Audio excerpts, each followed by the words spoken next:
You're locked in to 94.3 Radio 1. And this is Drive with Erica. Brand new hits in the mix, and that one will be filling out the stadiums for sure. The lead single from his upcoming album, Faith in the Future, Bigger Than Me, by Louis Tomlinson, who, by the way, is in a one-on-one Radio 1 exclusive right here, right now. A little bit of a flashback moment. If you had to go back to when you were 18 years of age, what would you tell yourself then? You know, I can't believe at times how well it's gone for me. So I'd probably just say you're going to be all right, lads. Because, you know, there's been a lot of times in this job where you're wondering what's coming next. But, yeah, I'd say I've been pretty lucky so far. Yeah. You know, the pandemic hit us all, and musicians especially found themselves sort of in with their music. And a fantastic album came out of it. So your personal experience of producing and creating music during the pandemic, and what did it do for you in that space? Well, for me, two things, really. For the first half, I wasn't very creative, but that was almost by choice. You know, I'm often very busy, and actually to be creative, you need a clear picture in your head. So what it allowed me to do was to have that time just to kind of declutter in my head so I could work out exactly what this new album was going to sound like and feel like.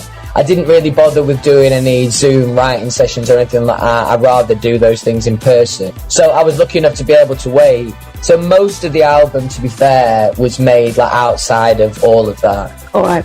What's Louis listening to these days? What's on your playlist? There's a great band called Stone. Great band called Stone. And also the Snuts, who have done quite a bit of touring with me. They're a great band. So between those two, I've been rinsing them. All right. In terms of style, Louis, how would you like to define your personal style today, as opposed to, say, when you were, part of One Direction? I would say I'm always trying to be as authentic as possible, and lyrics are very, very important to me. But I suppose as an artist, it's ever evolving that, who you are as an artist and your certain style. But I've got a real focus on lyrics and honesty. So those two things, I suppose, define my writing.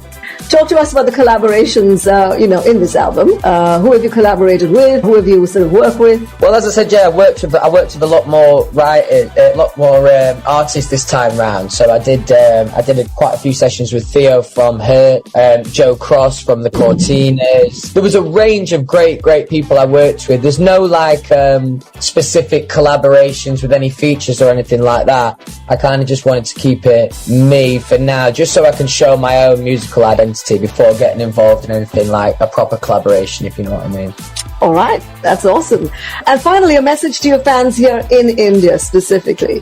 The Louis in India. I would just say thank you very much for your support. I often see it on social media, and honestly, all the time I'm talking to my management about coming to a show in India, so we're going to make it happen. Soon, because I can tell you that if you're going to be bombarded with your fandom, they're slightly insane in a good kind of way, of course. And I've got big expectations.